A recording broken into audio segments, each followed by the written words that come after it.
a quick brief about me. I am a second generation entrepreneur, following my dad's footsteps and expanding steel business, forward integrating into pre-engineered building, steel construction, backward integrating into roofing segment, everything. So we are basically an integrated and one-stop shop for all your requirements when it concerns to steel. If you want to save costs in steel, I'm the person you can get in touch with. If you want any solutions regarding steel, about the grades or how to get this material from anywhere in the world, you can get in touch with us. And that's about me. Let's move towards today's topic is future of steel, on what are the alternates, how we can save cost while looking at the construction activities going around. So just a quick a piece of information. Right now, India's per capita of steel, per capita meaning per person's usage of steel, is 95 to 100 kgs. 5 years back, it was around 50, 60 kgs, but world average is more than 250 kgs. So there is a humongous growth which is projected in coming time, and people in this room should be able to capitalize on that growth story of India and make the most of it. So let me start with my presentation. So basically, one of the key mistakes what me being in PEB or anybody does is not being able to understand grades. Like a lot of people still use E250 instead of using basic material of E350. That is the biggest challenge in the industry because lack of awareness is there. Sometimes suppliers like us try to fool people. So a lot of things like that exist in the market. So I'm just trying to give you a few quick highlights to make you understand on how you can recognize if the steel you're buying is correct grade or not. So physical checking of mother coils, like whenever you're buying material from a supplier or trader, check the material, physically inspect the material if it is the right material from the right mill, right make, especially in the times where a lot of material is being imported into India from China, from Asian countries, and those are not approved by a lot of consultants and projects. So ensure to buy the right steel by inspecting it. 345 MPa does not mean E350. I say it again, 345 MPa does not mean E350 grade. I'll show you in my next slide what is the difference. Then in-house testing, I would encourage everybody to have in-house testing at least of mechanical properties to know if the steel you're using is the right steel, because what happens is once your structure is ready, it's erected, in case of any eventualities, then there's a big hazard which will cause damage to man, property, money, everything.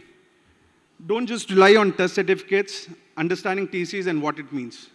So if you see, there is a classic example. On the first table, you have an E250 grade test certificate and E350 grade test certificate. So ideally, chemical difference in E250 is maximum 0.23. In E350 is controlled to 0.20. In mechanical, E250, the word 250 itself means minimum of 250, not maximum. And in E350, it means 350 as minimum.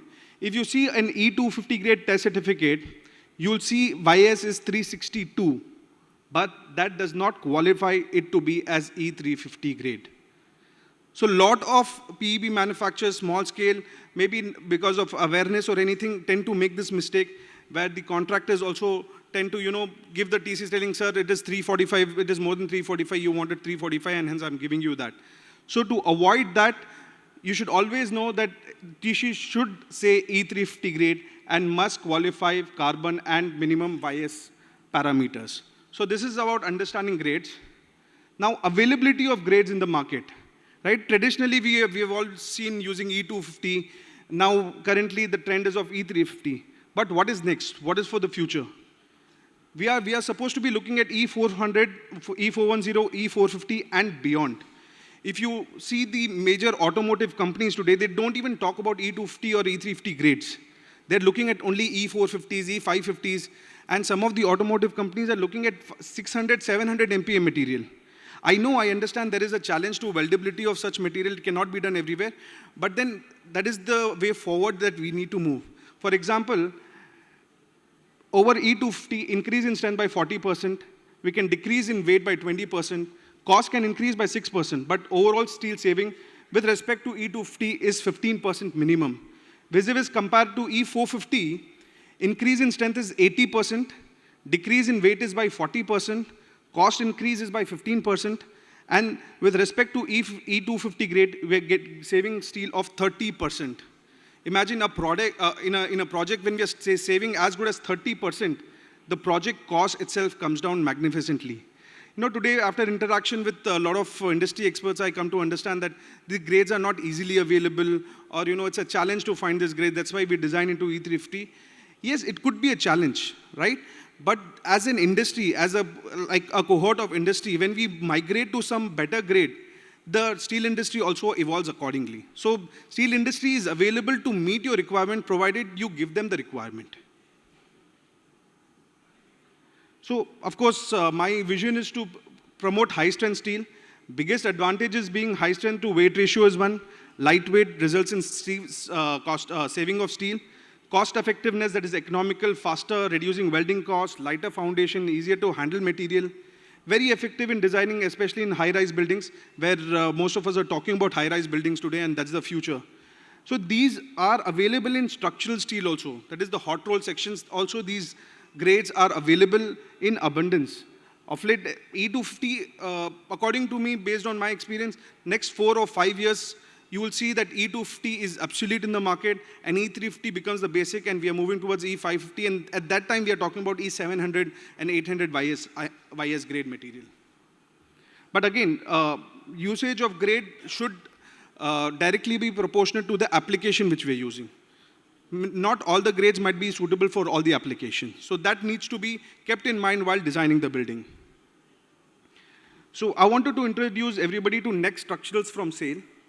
So old obsolete sections, like few sections which have become obsolete and nobody manufactures, I'll come to that. Globally accepted products, wide section rates and replacement chart, and now they are available in TechLay and StatPro also for better designing. So bye-bye ISMBs and hello NPBs. Basically traditional beams, like 200 beams, 300 beams, 400, 500, 600, these have become obsolete in nature. None of the manufacturers are manufacturing. Of course they do, but I mean, if there is a pressure or huge order book, then they do manufacture that. But ideally, these are no more in manufacturing. They have been replaced with innovative NPBs and WPB section, which are as good as UCUB sections. So my request to everybody in the gathering is not to use beam sections for designing anymore, because it is not available in primary. And even if you issue your drawings, people like us, we are not able to serve. Your project takes a hit, you're not able to get the material, then it turns into LD clause. Changing the design at later stage is not at all feasible.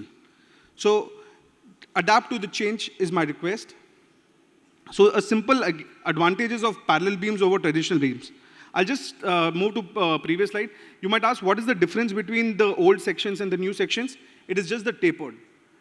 So old sections are more of, bent and tapered. The ones today are straight sections and much more technically ahead in terms of the old sections.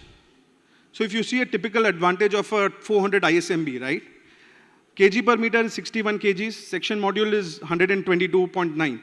Whereas the newer section, the weight per meter is 57 kgs, thereby reducing by almost 4 kgs, and section module major axis being the same. So thereby lighter than MB section by about 7%.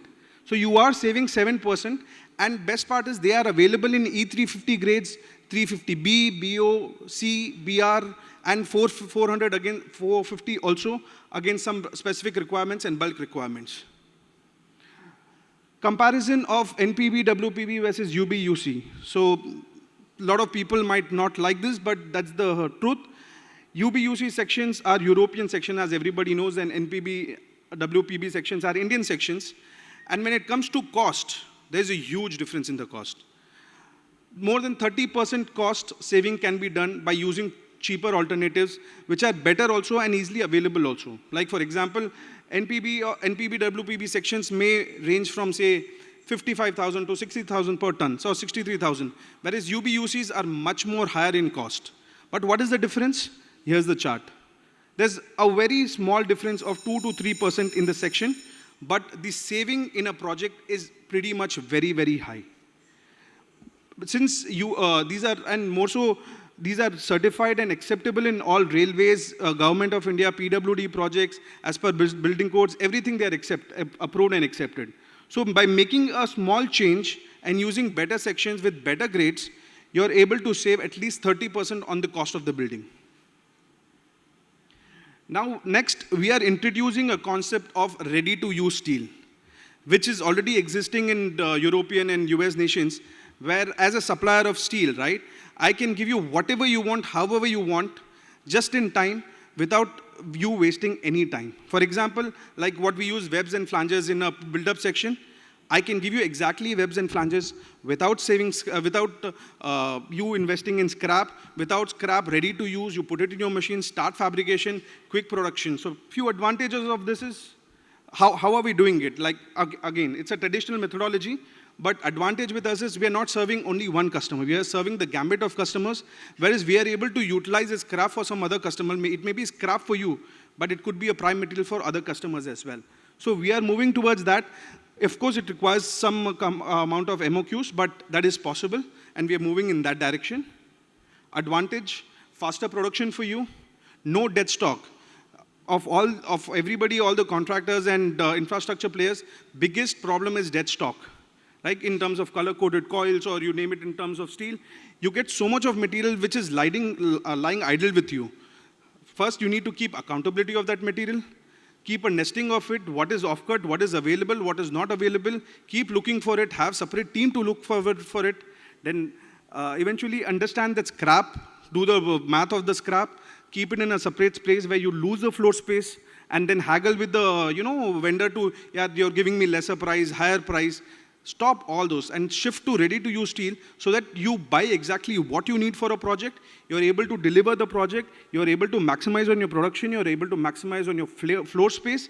And thereby you achieve the economies of scale at the lowest price. Of course, the process of this might cost you a little higher, but then it will save you the hassle of the entire cycle of blocking working capital, dead stock, inventory, faster production. So all that will give you a solution to that.